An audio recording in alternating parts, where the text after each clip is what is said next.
Damn, that's a pig. I'd have never found this thing. I'm very grateful, man. Thank you. Searching for a deer with a tracking hound. Over the river and through the woods, across the field, this dog is good. Found a little blood and two wound bed, and tracking hounds telling me this deer is dead. Over the river and through the woods, across the field, this dog is good. Found a little blood and two wound bed, and tracking hounds telling me this deer is dead. Thank you. This is why you call a dog. Yeah.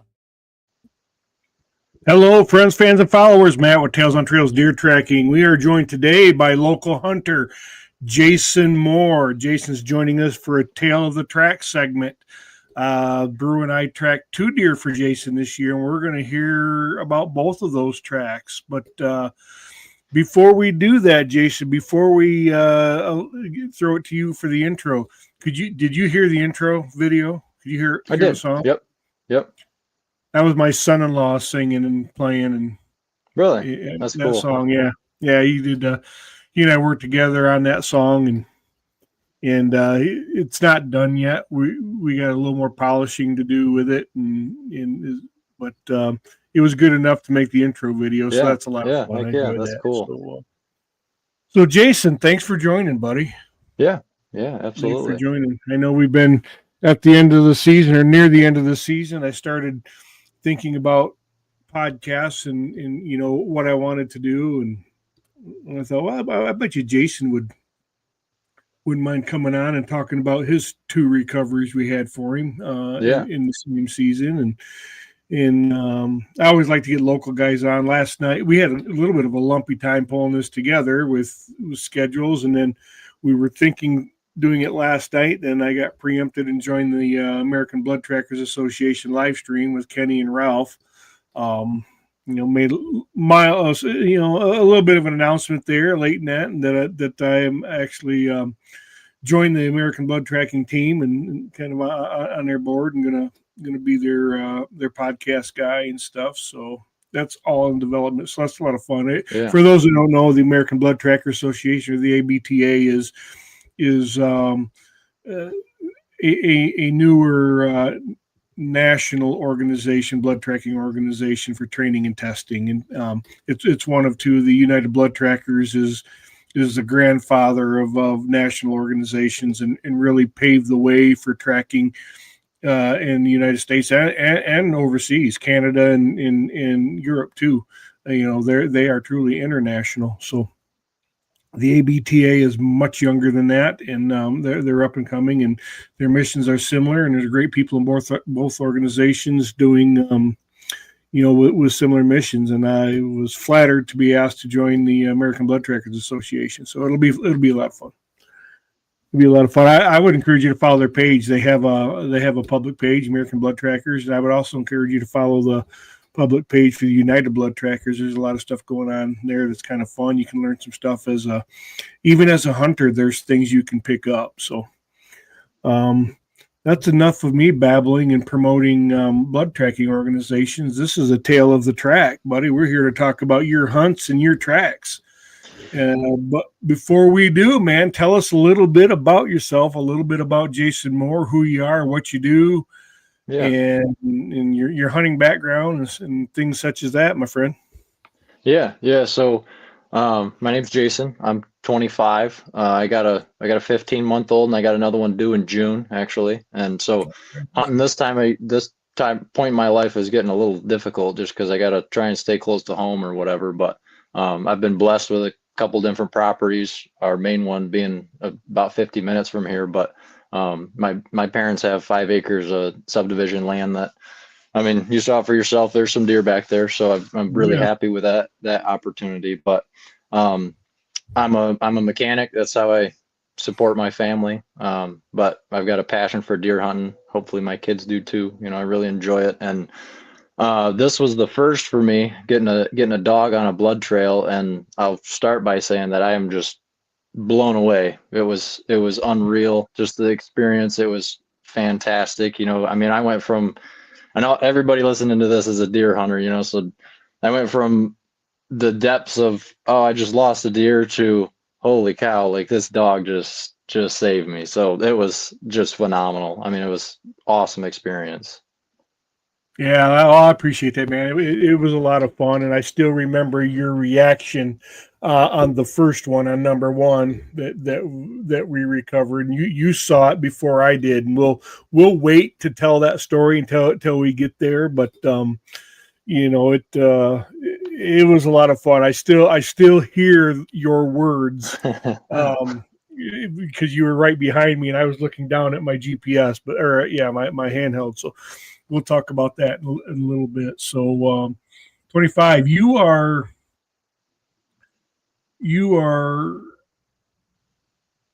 my oldest son is my oldest son. My middle kid is 25. So yeah, Okay.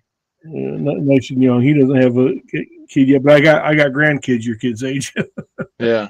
Yeah, and I've been deer. I mean, I grew up deer hunting with my dad, so ever since before I can remember, you know, I was sitting in the stand with him. I shot my first deer with my great grandpa's bow at 11, and it's been deer hunting ever since. With your great grandpa's bow when you were 11? Yep. Wow. So what? Go ahead, buddy. I was going to say, I inherited my great grandpa's. It was an old school PSE compound bow, and if like wooden arrows and everything, you know. So I inherited wooden that arrows. Yeah. Yep. Wooden arrows. Yeah. With a compound bow. It was it was not very fast. I remember when I was practicing with it, I couldn't pull it very well, you know, and my dad always told me, well, as soon as you can pull 40 pounds, that's when you can take it to the woods. So I'd go out. I was homeschooled too, so you know, it was, you know, Okay. it's homeschooled. We're pretty flexible. But Sure. I was going out shooting my bow for hours on end, and then coming in doing some school, going back out practicing again. I had a rubber band. I used to sit watching TV and pull the rubber band back, trying to get my muscles built up. And by 11, I was finally able to pull that bow back, and I went and my first two deer actually was a double. My dad and I were sitting in the stand, and I shot one, and then 5 minutes later I shot another one. So with your great grandpa's compound PSC with wooden arrows. That was pretty special situation for sure. That is. Was your great grandfather is he still around, or was he then, or no, he was I think he passed away when I was probably 4 or 5. Okay. I remember him, but not a lot. He's the one that got my dad into deer hunting. So my dad's almost 60 now, you know, and he's been deer hunting ever since he was a little kid. And so my great grandpa got him into it. My dad got me into it. So it was a really special thing to be able to shoot my first deer with his old bow, you know. That's really cool, Jason. And that's not something we talked about, and we wouldn't, based on you know, our interactions, but that's really neat. My very first deer was with my uncle's, who is still with us, but with my uncle's side hammer muzzleloader. I'm trying to remember the brand. Thompson Center. It was a TC. Okay. Old side hammer muzzleloader, and he never got it back after that. No, he did. He did too. But I have it now. He ended up giving it to me. I have it now. But that was a lot of fun. My uncle and I banter a whole lot, and you know, I was a sophomore in high school when I shot my very first deer with that side hammer muzzleloader. That was my uncle's, and I laid it on thick with him. That I shot a deer with his gun, and it was a lot of fun. So that's really cool, man. That you shot your first deer. It was a double, and then you shot it with Grandpa's PSC. That's super duper cool, man. Yeah, and my dad was right there in the stand with me, so that was. And Dad was right there with you. So you shot your first deer with Dad's grandpa's bow. Yep. That's awesome, man. That is super. Now I wish you would have shot that deer he recovered for you with Grandpa's bow, but you didn't.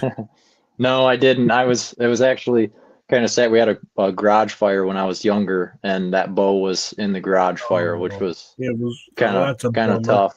Yeah, it was a tough one to swallow, but you know, it happens. But yeah, it was still that's a memory that I'll never forget, you know. Oh yeah, that one will be with you forever, man. Trust me, Yeah. it'll be with you forever. That's fantastic.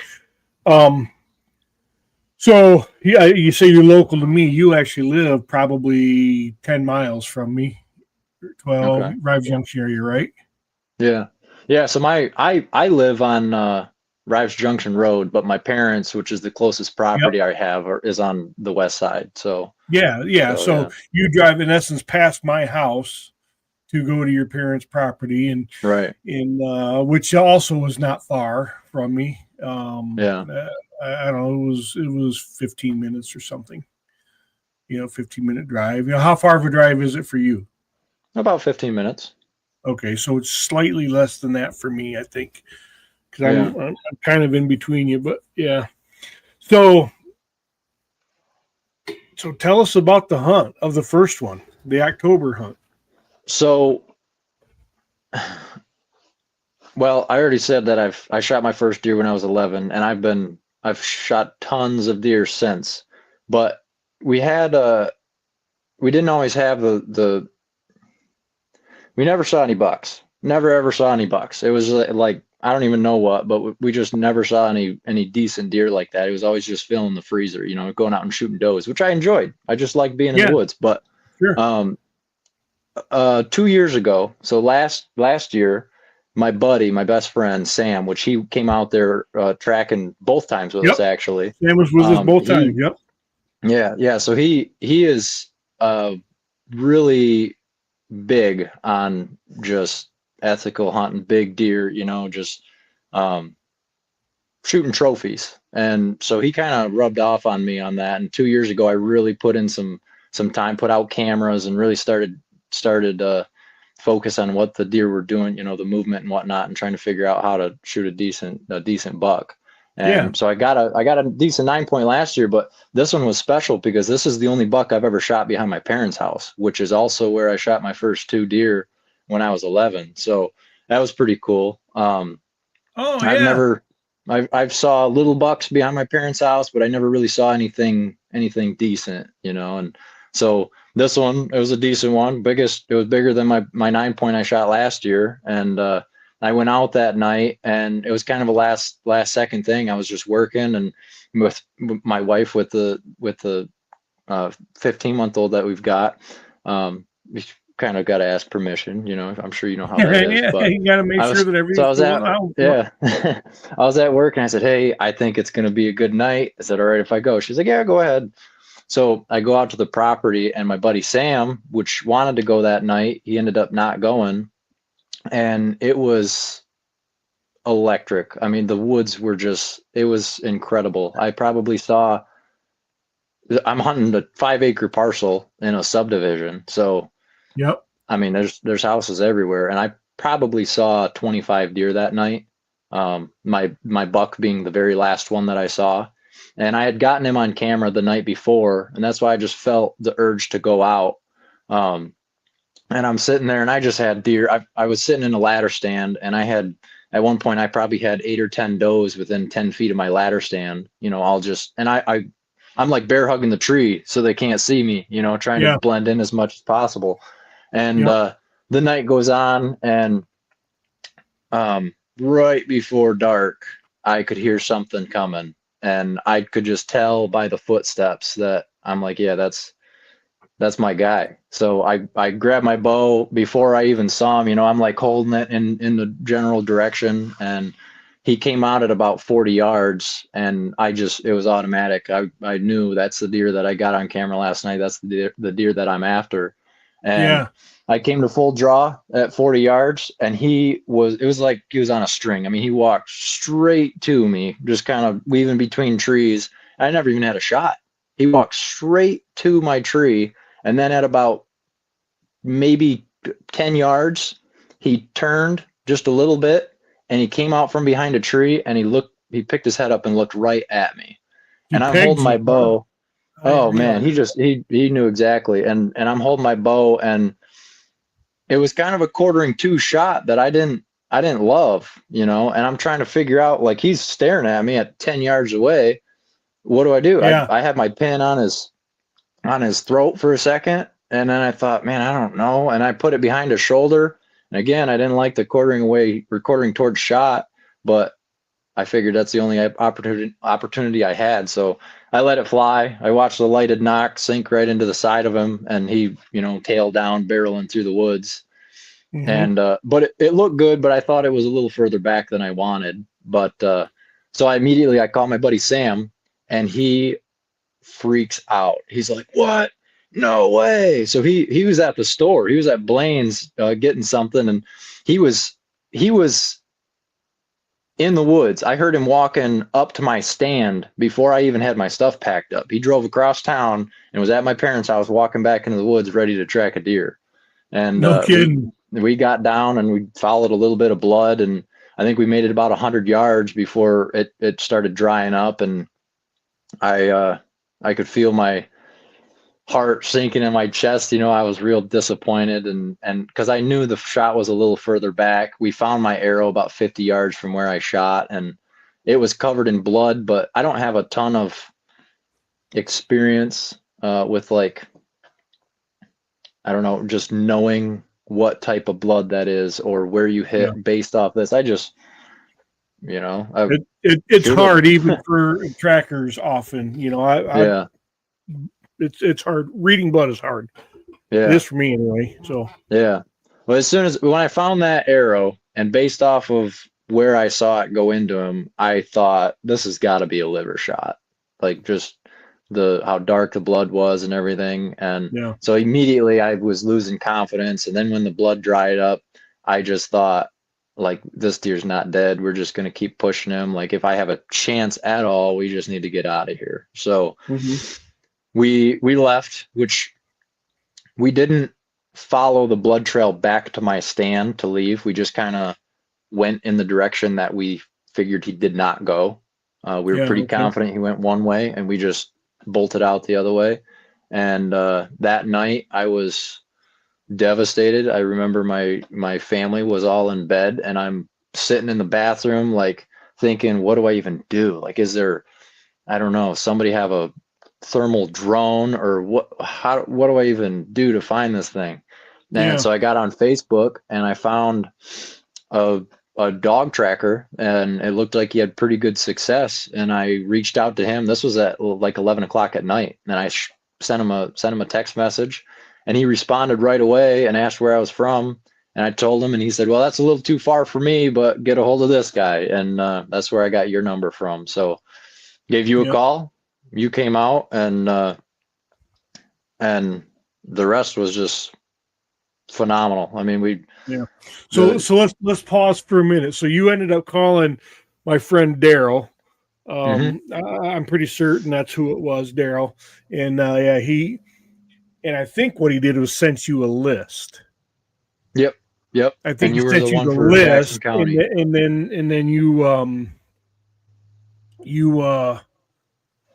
what am I trying to say? Then you found the Jackson County guy and gave me a call. So when did you call me?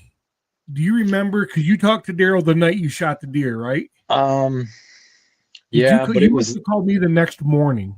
I sent Daryl a text message, and then he asked me where I was from. I told him, and he said it was too far for him to look at. So he sent me the list. I'm pretty sure I sent you a text message, and that night I can't remember if you told me you'd talk to me tomorrow, or if you I can't remember how that went. Let's find out. I'm going to go back to the start of our text thread and see. I can't. You know what? You shot me. Yeah, it was 10:03 on October 28th. Yeah. So that's when you text me. Yeah. Would you? I do track. Yeah, your text message said I got your number from someone. You know saying what? you track. I remember, because that night you were texting me and you were asking for all these pictures, and I remember running out to my truck in my pajamas, grabbing my arrow so that I could get all these detailed pictures for you. And I'm looking at those pictures right now. Oh yeah, it just screams liver. And I don't remember the pictures. But I'm looking at them now. Yeah. Oh, you know what? So here, this is fun. So so I got your number from someone saying you track deer in the Jackson area. Would you be available tomorrow? So I do track deer. Are you able to talk? Is what I asked Yep. you. And then Yep. you can call anytime. I'm going to head into the woods in a few hours and keep looking. That was Tuesday, the 29th at 6:16 in the morning. And we must have talked because then at 7:23, your series of very good pictures, by the way. I should comment on that as I'm looking back. Hunters who might be listening, when a tracker asks you for pictures, boy, clear pictures that can, when you zoom in, and because we do that all the time, the first thing we do is we tap on it and then we start zooming, and we're looking at the fletchings. We're looking for that one piece of hair caught up in the blades. But your pictures here are just outstanding. Now that I'm looking at it, I totally forgot about this, Jason. Yeah, I remember thinking when you asked me for pictures of the arrow, I remember thinking like I gotta get the best pictures possible because if there's any possible chance of me recovering this deer, I gotta take it. So I remember trying to be. Yeah. Yeah. So after we talked, you sent me the pictures. My comment was great pictures. It appears you did hit liver with the low exit, of course, because all of the white hair and stuff. So I know it was facing, but on this grid. So then I started asking you about where you thought you hit it and stuff, which I'm not going to go through the rest of it. But yeah, that was it. So we spoke. We texted that night and we spoke the next morning because it looks like you were going to head back out and start looking yourself. Yeah. We were our plan. My buddy Sam, we were actually going to just take the day off work and just go back there and start walking through the woods, because we didn't have any blood to go on, and it was raining pretty hard that night. And I figured any blood that we did have, our human eyes weren't going to catch it, So we were planning on just going out and walking back and forth. So wait a minute. It was raining the night you shot it, or after you shot it? Not the night I shot it. No, it didn't rain. It started to sprinkle, I think, when we were coming out of the woods, and that's why part of the reason why I was really worked up about it. But I remember asking you because we were supposed to get a little bit of heavier rain that night, and I remember asking you like, is this going to affect finding this deer? And I remember guys at work saying, oh yeah, that dog's never going to find the deer because it rained. And you said, well, actually it probably helps. So I remember that because it was surprising to me. I figured, it makes sense now that you explain that, but in the moment I thought, yeah, this isn't good. Yeah, and I don't remember that part of the conversation. I don't that is good that it rained because we had a pretty dry October for the most part, and hell, I remember it being dry when I was out there, but so it didn't rain much. Yeah, if I remember right. No, not a ton. I just don't recall, but no, that's good. So what did your buddies at work say when you told them, hey, that dog found it? All the ones that said that dog's never going to find that deer. He's not the most optimistic guy. Okay. So even after I found it, he was just kind of like, oh, cool. Which whatever. Like, I don't know. He's all right. But that's fine. Some people I had to rub it in his face. Like, look, the dog did find it. And look what's going to be hanging on my wall. So, yeah. One thing I wanted to touch though on our initial phone call, I think it was maybe even the next morning or something we had talked on the phone, but yeah, I had no idea what to expect. This was all new to me. I was totally foreign to the whole dog tracking. So I didn't know how much it cost. I didn't know anything at all. And I remember asking you, how much does this cost? Like, I don't know what to expect here. And you just said, hey, it's $1,100 to bring out the dog. And I'm thinking, I could believe like $600 or $700, to find somebody's like trophy, but holy smokes. I'm thinking, okay, and in my head, I'm like, I don't know if I can do that. Like, I think I'm just going to go wander through the woods and hope I find this deer. And then you quickly came back with, I'm just kidding. It's donate, and that was relieving for me because I'm thinking, man. That's funny because I don't remember saying that, but I'm glad I did. I believe it. I mean, it's absolutely something I would say. Yeah. So I'm amused by that. Thank you for bringing that back up. Yeah. That I remember that because initially it like worked me up quite a bit, and then because I'm thinking, sorry. okay, Now I feel bad. I'm sorry. There's no way that I can pay to get this dog out here, and then you're like, I'm just kidding, and then I was relieved, and I'm like, okay, I got a chance again. Yeah. Yeah. Cool. So I came out then. We went to it was a weekday, so I had to work. So I came out that evening, and it was October 29th, was late October. So yeah, no wonder you were seeing deer galore that night. It was October 29th, so I came out after work. Yeah. So again, I had no idea what to expect. I figured you were gonna take the dog back there and, I don't know, let her sniff my arrow or a bloody leaf or something like that to give her the scent, and she was just gonna start following that.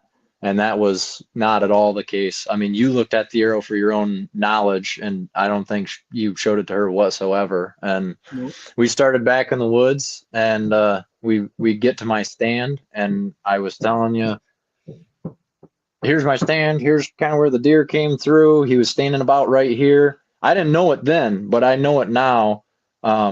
She was already on it. When in the moment when we were standing there, I figured she was just being a dog, wandering around the woods, but she was already 20 or 30 yards down the trail on the deer, exactly where he went. And I didn't realize it then, but now I know, just seeing her work twice now, it was very obvious to me that she knew what she was doing. And I was just explaining to you, he was standing here, I hit here, he went this way. And I was in the middle of my telling you what went down, and you were like, she's on it, let's go. And I'm like, okay. I grabbed my bow, and we're like trotting through the woods, and I'm thinking, this isn't anything like I imagined it, and she followed I remember I left my arrow in the dirt about where we last found blood, which was about 100 yards. I think it was about 100 yards. Yeah, you left an arrow. It wasn't the arrow you shot the deer with. No, it was a different arrow because I saved that arrow. You left a different arrow and marked your point of loss. Yes, you did. Yeah, so I think that was about 100 yards from the stand, and she got there. I mean, she was there, and I don't even know if it was 5 minutes, and she was over top of that arrow. And this is where it got interesting. So right where we had lost blood, there was a big, I think it was a walnut tree down that he had obviously crossed, but after that there was a lot of down timber in there, and it just, like, when I'm tracking a deer, I always think in my head, like, if I was a deer that just got shot, where would I go? So I try to play that, logic it out using a human unwounded human mind. Which doesn't work, and I've learned that. But so I'm sitting here, and I thought for sure this deer either went dead straight from where we were at or to the right, and it 100% did not go to the left over these other massive logs and through the thickest part of the woods. Like, that was just for sure did not happen. So we're sitting there at this log, and Bru's running around, and she lost the scent for a second, and it's because that's where we lost blood, and we were stirring up the leaves and whatnot, and she was going up to where we thought he went, sniffing around, and she came back, and we were there that was majority of the track was her trying to pick up that line again. And I remember thinking in my head, like, okay, this is where I lost it, this is where the dog lost it, like, I'm not finding this deer. And I just, like, it hit me right there that, like, it's not happening, And then to top it off, she takes off in the exact spot where I thought was the least possibility that he'd went. So she takes off to the left, And I remember walking through the woods, and you're like, all right, she's on it, let's go. And we're stumbling over these logs and everything. And I look back at Sam, and I like give him a face like, no way. I specifically remember that because I'm thinking like, no, we're just she's following us back out. You know, this is the way we went to walk back to the house. So she's just following our footprints or something. And we go another couple hundred yards, and she's sniffing around, and all of a sudden I look up, and there he is, laying in the dirt. And I thought, you got to be kidding me. No way.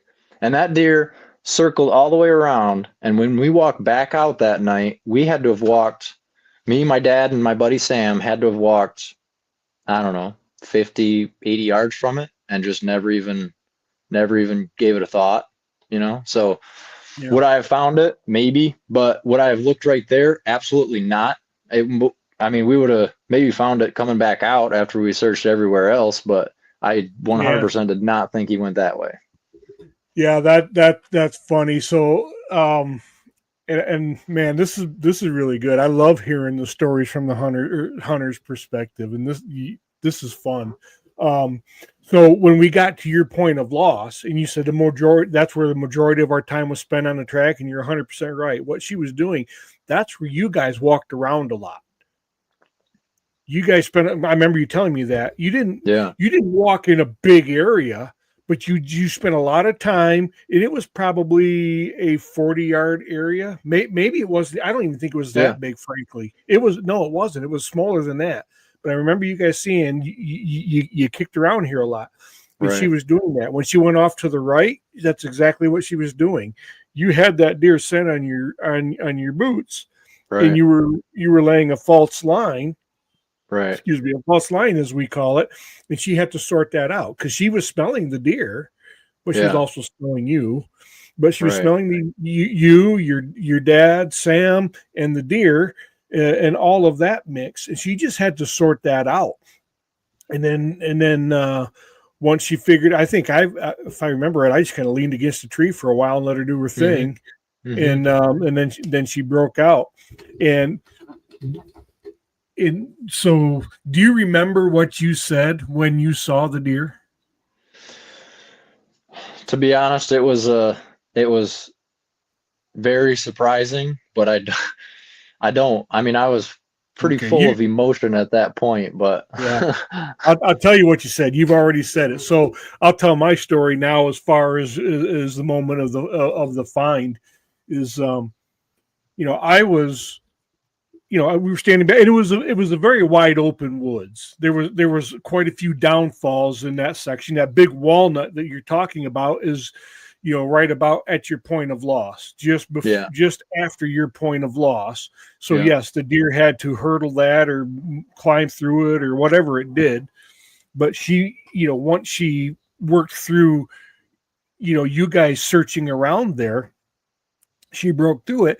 And she walked off into it looked like it might be maybe a flooded area is kind of what it looked like. I don't know if it is or not, but it was relatively barren with down trees and just covered in leaves. But so I was wanting to, I always try to stay on her line because she was off lead. I didn't have the leash on her. And so when she's tracking, I like to stay behind her and stay right on the same line that she walked, because my GPS collar on my handheld, it marks her line and it marks my line and it tells where I'm at. So I like to walk exactly where she did. So if there is any sign, I have a chance of seeing it. So I remember that very distinctly. And when I'm like, okay, she's lined out, she's tracking, let's go. And we start going, and then I start watching my Garmin because I want to make sure I was on her line. And as I'm looking down on the Garmin to make sure that we're positioned right and everything, all of a sudden I hear you go in a real soft voice. You go, "No way!" Just like that, John. I go, "What the hell?" I look up, and sure enough, there she was standing over top of your deer. We were probably 50 yards away from it, maybe at that time, maybe not quite that far. But I'm like, oh yeah, there it is, man. Yeah, that was funny. You know, and I think it's hilarious that you look back at Sam, and I didn't know this. You look back at Sam and said, "Man, this dog's off its rocker," Yeah, or whatever you were thinking. You know, I was positive that she was definitely going the wrong way because I'm like, the deer. There's no way the deer went that way. He's running back to my parents' house. I mean, this is a 5-acre parcel, and he didn't leave it. You know, I shot him, and he completely circled and just went right back to where my truck is, basically. And so I thought, there's no way. It doesn't make sense. And when she was barreling through the woods, you know, I remember I looked back at Sam and I kind of shrugged a little bit, and I'm like, I don't know. Yeah, that's funny. She quickly removed all doubt, though. I mean, that was very impressive. Trying to remember. I'd have to look if I can find it. I don't think the whole track took us 20 minutes. I think her total track from when she got on it to when she was standing over it was just over 11 minutes, if I remember right. Oh, was it that short? 11, yeah, 11 and some change. It was 470 some yards, I believe. Oh, okay. I mean, in fact, I probably got it in this text exchange for us here, but yeah, that you know, and so there's some reasons for that. I mean, how long did you guys wait before you started tracking? I know Sam got there and was anxious, but how long did you guys wait before you started tracking it? So when we got out of the stand and we got down and we looking for blood just for, you know, the first 20 yards, and immediately had tons of blood, but it was real dark. Yep. And from that point, I thought, you know, I was pretty sure the shot was pretty far back. I've got a bunch of dark red blood to confirm that it was pretty far back. Let's get out of here. So we left, and we actually ran up to the gas station and grabbed a 6-pack so my dad, Sam, and I could have a beer before we went back. And I think we spent about an hour and a half waiting, you know, and before we went back and really started looking, which I don't know if that, I mean, he definitely wasn't dead yet, even after that hour and a half. I think he probably laid there for quite a while. But I don't know if it necessarily helped to leave. Probably. Well, yeah, I mean, it probably did, because that gave him just that little bit of time to, you know, bed down. If you guys had continued to pursue it right away, and this is where you did the right thing now, and that you did back out when you knew it was bad. Typically, I'm going to tell people, when you know you got a shot like that, call right away, and you didn't know, and you called as soon as you know, but you know, don't pursue it for 12 hours up to the time of year that you shot it. You went back at an hour and a half or whatever. Well, this time it didn't prove to be a problem. Had you kept going at that, you know, as soon as Sam got there, it very well could have been a problem, because you probably would have bumped him in kept him, you know, moving off that 5 acres. And, yeah, we had permission on the neighbors, but who knows where it would have went. But by you leaving, it did allow him to bed down, you know, get to not feeling well. You know, he might have been dead. I suppose it's possible that he was dead. I don't know. But at that short a time of that type of hit, you never know. He might have been, but there's a real good chance that he wasn't, particularly on October 29th with all that testosterone from the rut and stuff brewing up. But, you know, it gave him time to bed down. And then when you guys went back out there, obviously it was dark. Right. You knew where you were the whole time.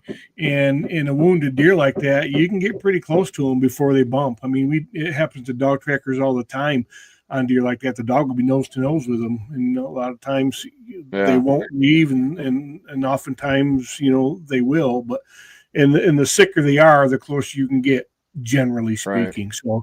So by leaving, I would say that was the right thing to do, without question, and it likely helped. Yeah, helped in the quick recovery. Right. Yep. So. Yeah, over that deer and the other one that you recovered for me, I mean, I learned quite a bit too of what to and what not to do. And I mean, the first one was just all instincts, you know, just what I thought was right, which turned out to be, I don't know if it was the best decision, but it worked out, you know. And Yep. the second deer, I just thought there's absolutely no way that I'm taking any chance whatsoever. So that's when I literally texted you in stand and you Yeah. told me what to do, and that's what I did, you know. So and that one worked out too. So Yeah. So the first deer that what you talked about, you not having you seeing a lot of bucks. That was your best buck, right? yeah. So I've shot little bucks in the past, you know, nothing crazy when I was younger and whatnot, but I haven't shot a deer, or I haven't shot a buck um in 7 years, I think, up until the one I got last year, which was then my biggest, and then by far, and then the one you recovered for me in October, which trumped the one I got during gun season last year.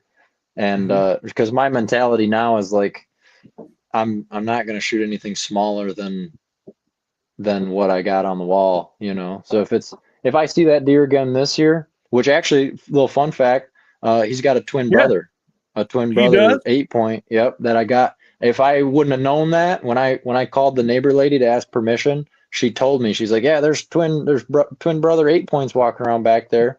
And if I wouldn't have known that, I would have thought it was his ghost, because he showed up on my camera a couple weeks later, and I'm like, what the heck? You know, identical, exact same deer. Well, I'm So- I'm glad twins, and yeah, I'm glad we recovered him, because we may have mistaken that for a confirmation of life Right. if we didn't recover him. So I'm glad we did.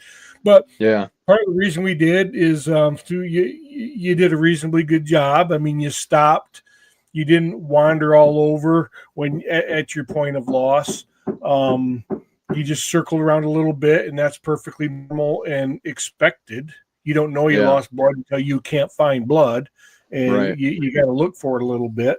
And then you did wait that little bit of time before you got that to your point of loss. So those were the reasons. Plus, and you had a fatal shot on it. I mean, it wasn't immediately lethal, but you had a lethal shot. So, and shots like that are pretty easy for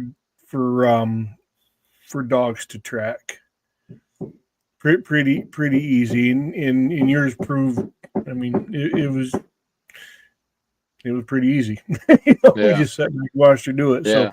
Which was so cool. a huge relief, because I struggled to sleep those first that first night, man. I don't know if I slept at all. I was just laying there in bed, replaying in my head, if I had that opportunity again, what would I do different, you know?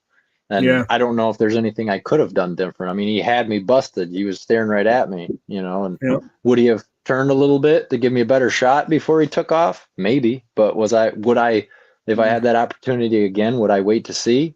Probably not. I mean, if it was the same deer, yeah, because I just told you that I'm not going to shoot the same deer again. But if he's bigger, no, I'm letting it fly. Especially since I got Matt and Baru here to track him down for me. Yeah. Well, patience is a virtue. I will tell you that, man. I'll be there anytime you need me. There's no question about it. But that shot selection is everything. But so let me ask you this: how on the second deer, how did you sleep that night after you called me? Were you as anxious, or were you feeling better? I was probably, gosh, it's tough. I think it was worse, probably, just for the, really? the Okay. class of the buck. You know, it was a much bigger deer. Bigger deer, yeah, it was. Now, knowing that Baru was coming the next day to take a look, I felt a lot better about it. You know, as soon as I had you on the hook and you said you were going to come out and help me with it, I felt a lot more confident. And Sam and I were going back and forth like, well, he did this and he did this, and yeah, so he shouldn't have gone far, and he was limping like this, and you know, it was just ongoing for like I called him at work the next day and was just back and forth like trying to figure out, you know, whether this deer's down or not, and we were pretty sure.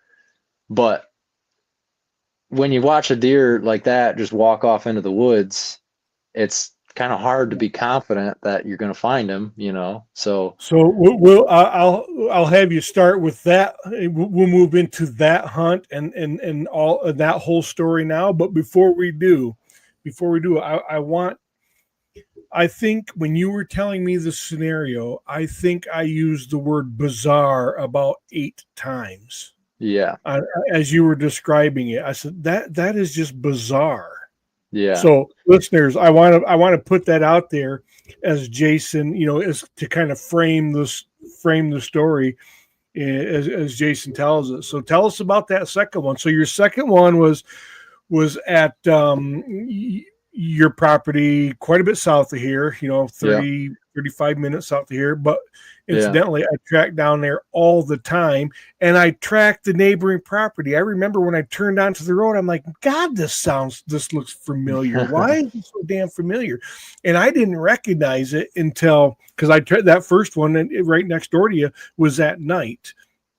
Yours was in the daytime, but until I got back and looked at the track lines, I'm like, oh, what the heck? Here, I think the track lines overlapped. Yeah. If I remember right. When we were standing in the woods, you said, "Oh, he went just over a quarter of a mile," and my dad was like, "What? No, he didn't." And I remember there was confusion there because you were looking at the line from the deer that one of the guys that hunts out there with us got earlier in the season. It was in October, I think, when he got his, and you came out there to help him, which I didn't even know that you were out there prior. We recovered that deer too. Yeah, we recovered that deer too. So another fun fact, I don't know if you know this or not, but you actually recovered that guy that shot that deer, Ben, his father-in-law. You recovered a deer for him in gun season as well, Paul. So Paul, and that was a fun story too. Fun track. Yeah, go ahead. I remember that. He told me all about it. Paul is my dad's best friend. They've been best friends since they were like 17 or 18 years old. So really? Small world, yeah. Small world, yeah. That for sure. That was a lot of fun. That track was a great track, and I want to tell you. Maybe I'll tell a little bit about that one when we're done here. But that was a very exciting ending to that one. As we found the deer still alive after 19 hours. But so tell us about number 2, buddy. So this was November 30th, last day of gun season. I think that was that a Friday? I think that was a Friday. I'm trying to remember. Yeah, it probably was, because I went down there in the morning on a Saturday, so it couldn't have been. It was either Saturday or Sunday. Yeah, so I was because it was that week was Thanksgiving, and so my boss told me, you guys can come in Friday if you want, or if you want the day off, that's fine. It's totally optional. It's up to you. So I had it in my head that I was going deer hunting, and as would anybody, right? Okay, hold on. So the 29th was a Friday. You shot it on a Friday, the 29th. We found it on the 30th. That makes sense. We recovered it on the 30th. Yeah. Yeah. Yeah. So it was a morning hunt. I woke up Friday morning, and there was a snowstorm. We were under a winter weather advisory. Yeah. And I was like, I just kept telling myself, I was like, do I go to work? Do I go deer hunting? Should I just go to my parents since the roads are bad? And finally I came to the conclusion, I'm going to get in my truck and I'm going to start driving down to the property. And if the roads are real bad, I'll just turn around and go to work, and it'll just work, whatever. Yeah. Yep. So I got in my truck and I started driving, and the roads were awful, but I just kept on driving. And next thing I know, I'm at the property, and when I pulled up to the property, it was already 15 minutes after legal shooting time. So it is broad daylight. And I'm just thinking, like, this is a waste of time. What am I doing? Why did I come out here? So I grab my rifle, throw my gear on, and I'm doing like a soft jog through the woods trying to get back to my stand. And this property, this is about 55 acres, and I hunt the back of it. So, towards the back of it. So it's a little bit of a hike to get back to my spot, but it's where all the deer are at. So I'm like doing this light jog, trying to be quiet, but trying to get back there as fast as I can. And I get probably 300 yards from my stand, and it's like just a mirage of white tails just crashing through the woods. There was probably 8 or 10 deer that just took off, you know. And now I just stopped, and I'm like, this is stupid. Like, what am I doing? I just spooked every deer in the county out of here, and I'm just gonna sit there and not see a darn thing. But I always tell my wife, like, my absolute favorite time to go deer hunting is in a whiteout blizzard. I don't know what it is. It's just peaceful to me. You know, the sound dampening of the snow falling and everything. It's just enjoyable. Yep. So carried on my way, went back to my stand. I sit down and immediately pull out my phone because I figured I'm never going to see deer, you know, not going to see deer soon anyway. And I started texting my buddy and whatnot, and it wasn't 2 minutes after I sat down and got done clanking my harness and whatnot, I hear something break. I look to my left, and there's 4 deer standing there, and just a couple of does, you know, not a big deal. And there ended up being a couple more that come out of the thicket, and there was 8 or 10 of them. Might have even been the same deer. I don't know, but they were probably 150 yards away, and they were just kind of working their way around behind me. And after those ones disappeared, some more came in, and it was the same kind of hunt. I mean, I probably saw 30 deer in that hunt, and they were just everywhere, just deer everywhere. I had a little 6-point come up and sniff my bow rope, and I had just deer wandering everywhere. And then so another group of doe come out behind me, and so I'm turning my stand, and I'm just looking at them through my scope. And then I thought, you know, I've been paying attention to these deer quite a bit. I better just scan to make, you know, check everything else out. So the way my stand is, I'm pointed straight down a ditch, and I can see, it's in the middle of the woods, but down that ditch, I can probably see 300 yards. And then to the right, I can see another 200 or 300 yards that way, but it's right in the middle of a ridge and a bunch of woods and whatnot. So I'm watching these deer, and then I turn around to scan to see if there's anything else in the area, and there he is, 80 yards away, just, you know, the biggest deer that I've had within range probably ever in my life, you know. And I just remember him wide as can be, tall as heck. And the 2 bucks that I shot in the last 2 years, they were, I mean, I knew I was going to shoot both of them, but it wasn't like as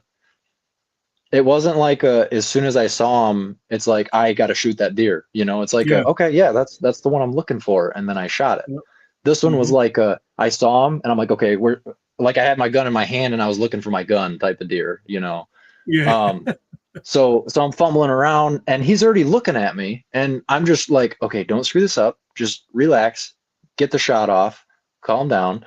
So I bring my gun up, and the way my stand is, it's like perfect. There's another tree right next to me. So I lean up against that tree, and I've shot tons of deer in that exact same area. And he's standing in the ditch about 80 yards away from me. Straight on, perfectly in line with me, looking straight at me.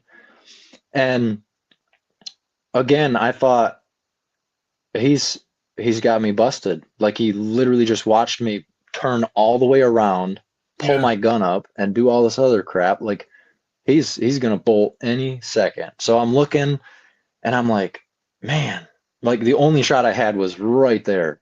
And I thought, I've shot deer there before. For the audio listeners, right there is dead on in the chest, facing you. Yep. Yep. So that's the only shot I had. And I thought, you know, I've shot deer there before, and it works. It's obviously not ideal. And I was like, whatever. So I let one fly, boom. And he just stands there, and he looks at me, and it's like I missed, but this gun has been dead accurate since the day I bought it. I've never had an issue with it. So I rack another one, and I look at him, and I could have swore that I saw a dark spot in his chest that wasn't there before. But I mean, there was a lot of adrenaline going on too. So, but I shot again. Boom. This time he stumbles off into the woods, crosses the ditch, and goes down kind of where the ridge is to my right. And it was then I noticed that there was a doe with him, one lone doe. It was just him and one doe. And so now I'm realizing that he's probably locking this doe down, and he's all rutted up. So he stops on the ridge, and I'm like watching him through my scope, just waiting for this deer to fall over, and his head's kind of hanging low, and he's like swaying back and forth, and he's not moving around very well. And I thought for sure, like, he's got 2 rounds in him, he's going to go down. Yeah. And he just turned around and he walked. I watched him walk 50, 60 yards, and he crossed the ditch back in front of me, 20 yards closer this time, and he's standing there right in the middle of the ditch, perfectly broadside. And I already had another one racked, so I'm like, what the heck? So I pull it up, boom, shoot again, dropped him in his tracks. He's laying there on the side of the ditch, and now I know that I probably should have shot him again even, but in the moment, in the stand, I'm thinking, I just shot this deer 3 times, and this time he dropped and he's not moving. I'm good. Yep. And I was watching him through my scope, and he had you could tell he was laying down, but he had his head up. And then I literally watched him just lay his head over, his antlers hit the ground, and I thought, okay, it's a done deal. Yep. And right there, I texted Sam. I said, hey, I just got a monster, and he starts freaking out. I call my dad up, and I'm talking to my dad on the phone, and we were on the phone for probably 10 minutes, I'd say 10 to 15 minutes. Mm-hmm. And the deer stands up and starts walking away. And I'm like, I don't even know what to do now. Like I've hunted with a 450 Bushmaster. So my 3 rounds that the thing holds, I just put into this deer, or so I thought. And now he's walking through the woods, and I'm fumbling around in my backpack trying to find more ammo. And so I put in a couple more rounds. The neighbors probably thought I was crazy, just boom, boom, boom. But so I put a couple more rounds in my gun, and then he was walking through the thickest part of the woods, and it was like 80 yards away. But I had to try, so I just let another one fly. I guarantee that one didn't hit for sure, but I didn't know what else to do. And now I don't know what to think, And that's when I texted you, because I was like, this is what happened. By the way he acted, I have to believe I hit him 3 times, but 2 for sure. Just the way he was limping around, and then I dropped him. Like, if I dropped him, I had to have hit something good. Like, a deer like that, especially all rutted up, like, he doesn't just hit the ground from, some misplaced shot. But yeah, bizarre. So I got a hold of you. I texted you, and that's exactly what you said. Bizarre. You were sitting there, and I was sitting there in the tree stand. I think you were hunting also. You know what? I called you actually. Yeah, I might have been. I called you because you were sitting in your stand, and you said, "Yeah, I'm actually hunting." We were both whispering, and I explained the whole situation to you, and I think the only word out of your mouth was bizarre, and and we figured up a game plan. I even sent you a screenshot of where I was sitting and the routes I could take to get back to the truck. And I ended up leaving the woods and going the long way. I walked clear out to the road and walked around the block just to completely avoid where that deer potentially bedded down. So, crazy hunt. When I got out of there, again, devastated. I'm thinking that I just somehow blew not 1, 2, or 3 opportunities, but even 4 maybe on the biggest deer that I've ever seen in the stand. Mm-hmm. And so that was a tough one to swallow too. But you were very, very willing to come out and give it a go, and as would anybody, you were very unsure of the outcome of that track, which I don't blame you. I wasn't too sure either. But you got out there. I think it was the next day. It was Saturday. Yep. So it was Saturday. I think it was like 10 o'clock, wasn't it? Fairly early. I think so. I just looked, and we were at the 28-hour mark. Okay. I think it was around 10 o'clock that I got there. Yep. Yeah. Yeah, so you came out with Baru, and we started back in the woods. And this time, I guess you could call me experienced. I kind of knew what to expect. I knew you knew what to expect. how Baru would respond and act and what to look for and how I could tell what she was saying based off, you know, how she moved through the woods. And we got back there and she took a second to get on it, and she all of a sudden gone, just barreling through the woods. And we took off, you know, walking behind her, and we had blood here and there. And I just kept saying, yeah, this is exactly where he went. Like, she's dead on his trail. And I think we went, I don't know, 350 yards maybe into like a pretty swampy area, like the thickest part of our woods. And she came up on a wound bed, which actually turned out to be where some coyotes had found him, and you could see some stuff ripped apart, which was made me a little uneasy, but at the same time, it brightened me up a little bit, because I'm thinking, well, if the coyotes got to him, he's got to be right here. You know, even if he's tore up a little bit, he's got to be right here somewhere. So at that point, I thought, okay, we're going to find this deer, you know. So there was kind of helped me out, I guess, in a mental state. But it wasn't, I don't know, maybe another 40 yards, and she was standing over my latest trophy. So, and that one was, I mean, they're all special, but that one was different, you know, just being able to put down a mature buck, you know, something that I was very proud of shooting. I remember turning around and giving my dad a hug, you know. Sam came and gave me a hug and everything. It was just a really cool moment. And I, again, 100% blown away and totally impressed with the ability of your dog and your guys' tracking ability.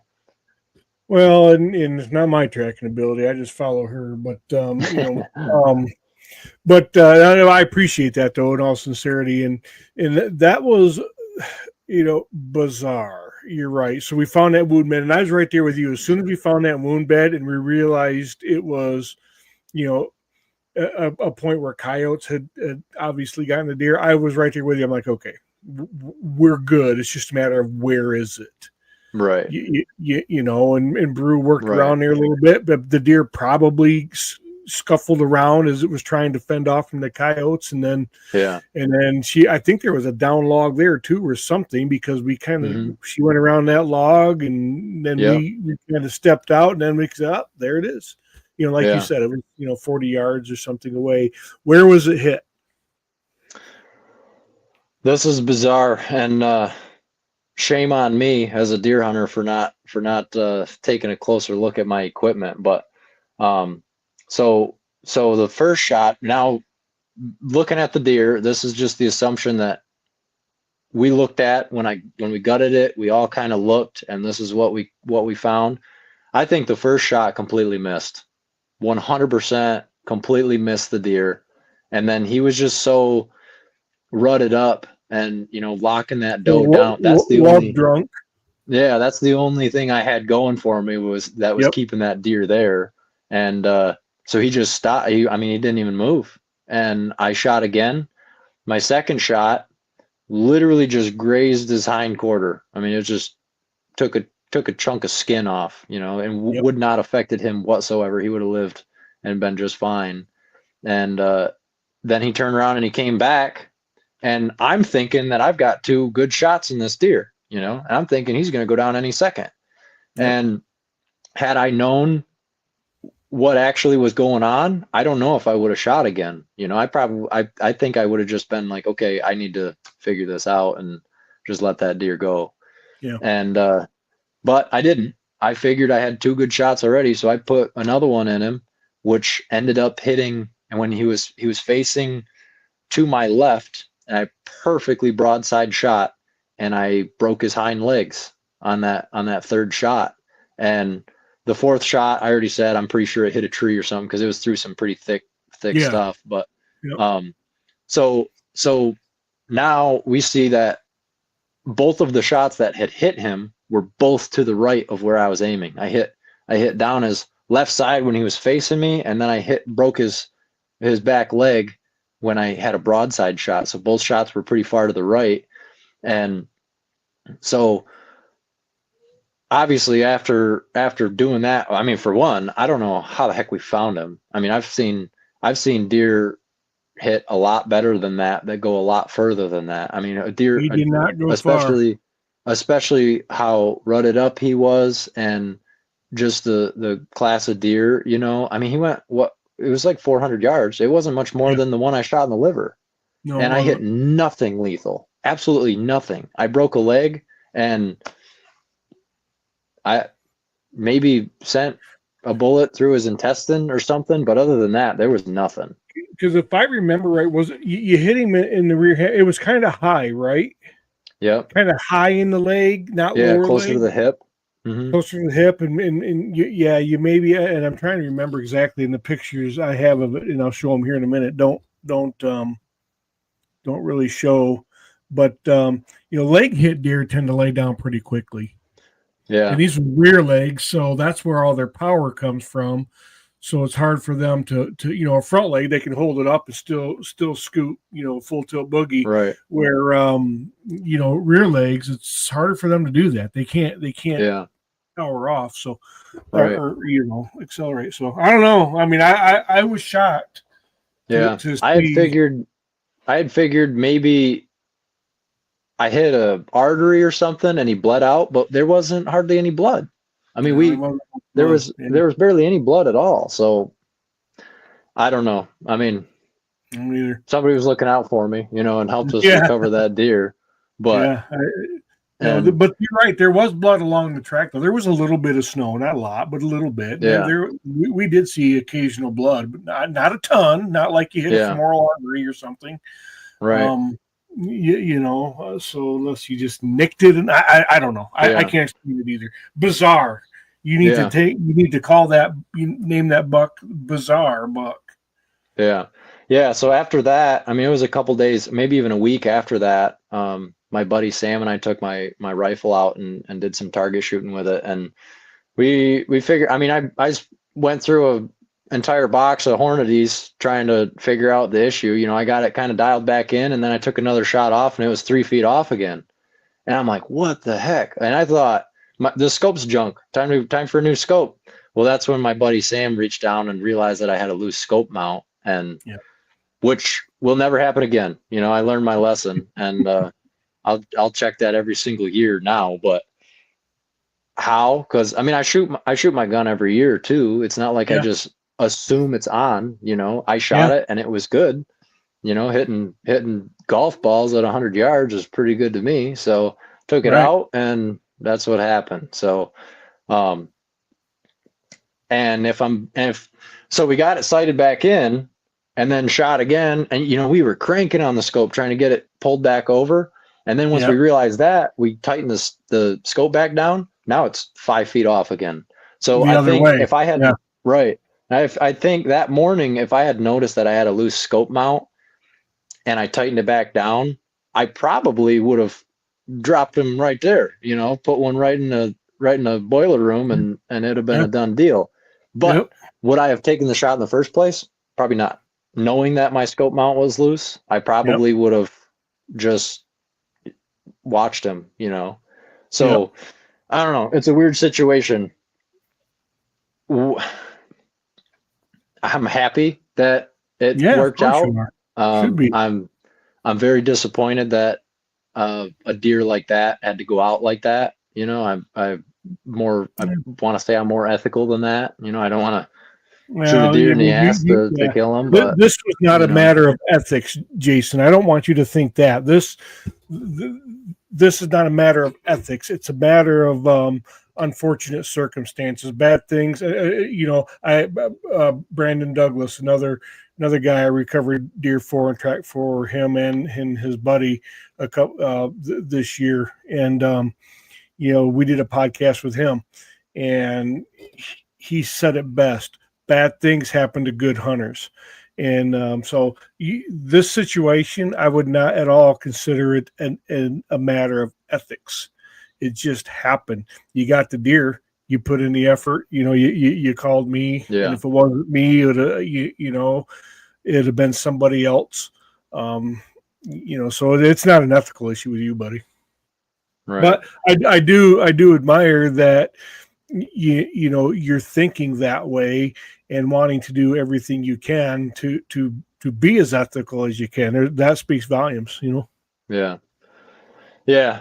I mean, I don't want any deer. I could go out and shoot a button buck, and I don't want them to want to shoot him like that, but of course not, no. especially when it's a deer of that class, like, I don't know, that just didn't, I was very, very pleased with recovering that deer, but after realizing what had happened, I was pretty disappointed.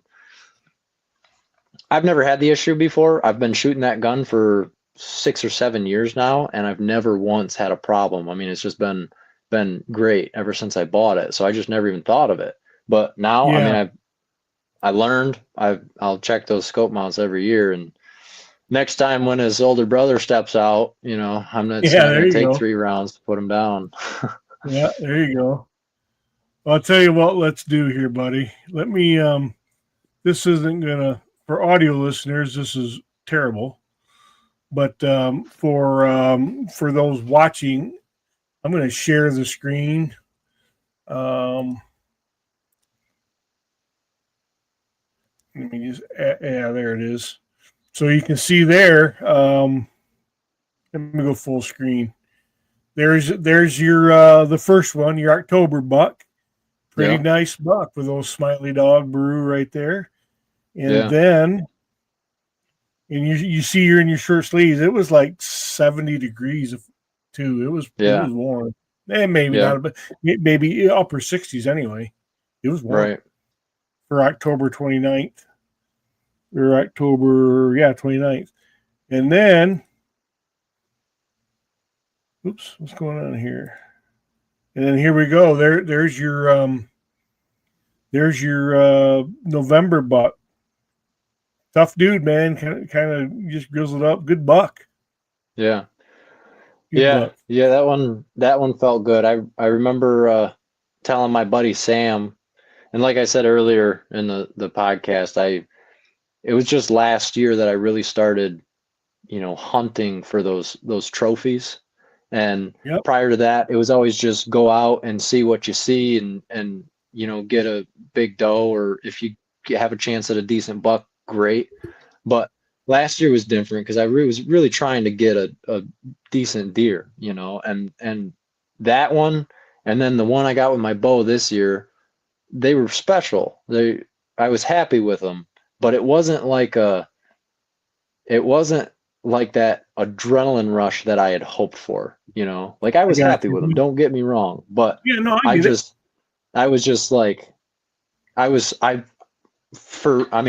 all of you aren't going to know this, but I had some pictures of some really, really nice deer that didn't work out. And so my one that I got last year, I had one on there that was just a monster. And far bigger than the one I even got with my gun this year. But he was taken by the neighbor on opening day, and I remember I couldn't even eat my lunch that day. I came out of the woods, and there was one deer on the buck pole, and it's the one that I was after. But when I had him on camera, I had him under my stand almost every single day, on camera.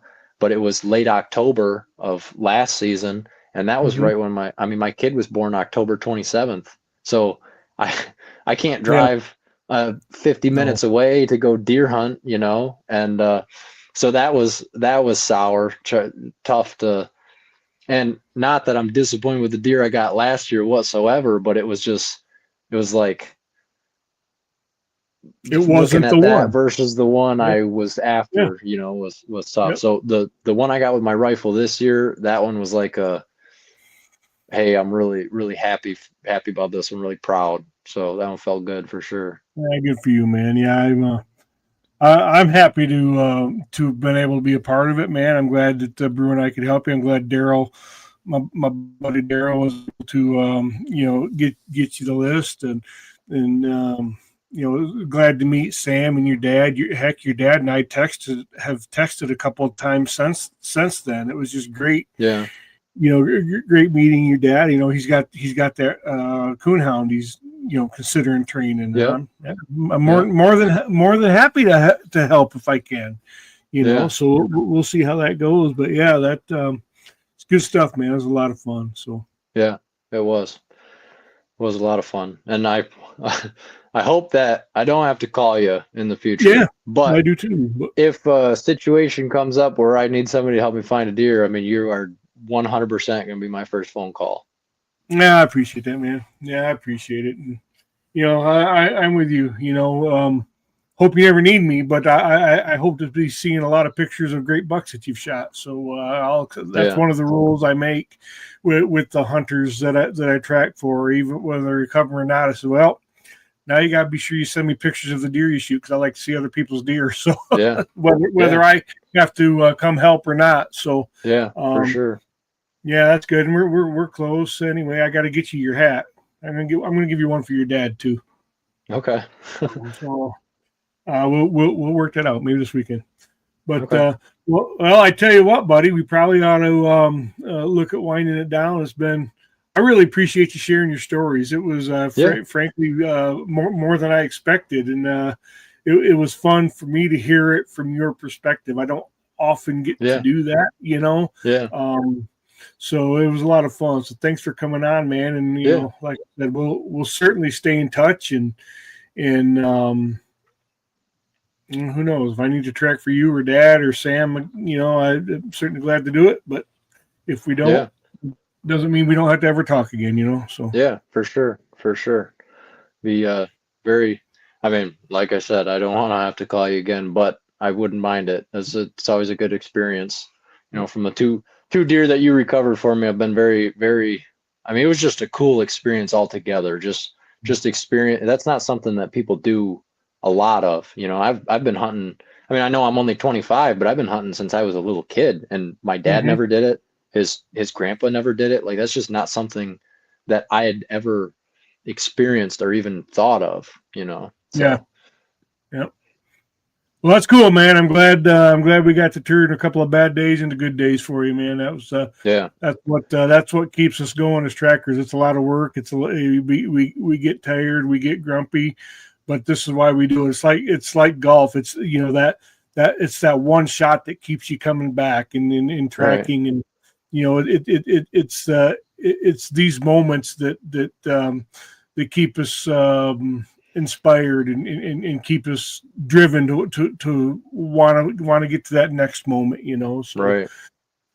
So I appreciate it, man. Well, I tell you what, buddy, it's time to wind her down, and again, I really appreciate it, my friend. It's been good stuff. I'll be in touch. I'm going to get you and your dad a hat, and you know, we'll go from there. Listeners, you can go to Tales on Trails Deer Tracking on Facebook or Tales on Trails Deer Tracking on YouTube, and you can find this video version there if you're listening on the audio version. If you'd like to see the video, the audio version for video viewers will be uploaded to all of the standard podcast platforms. So you can go to your podcast provider, search Tales on Trails Deer Tracking, and you will find us.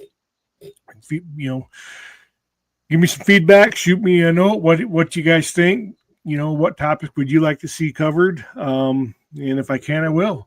So guys, thanks for listening. Jason, I really appreciate it, brother. Thanks for coming on, man. Yeah, thanks for having me. It was a good time. Yeah, absolutely, guys. So here we go. More of the good, less of the bad, man. We'll talk to you soon. It's a tracking hound, cool fall morning with dew on the ground. We done found the deer with a tracking hound. We done found the deer with a tracking hound.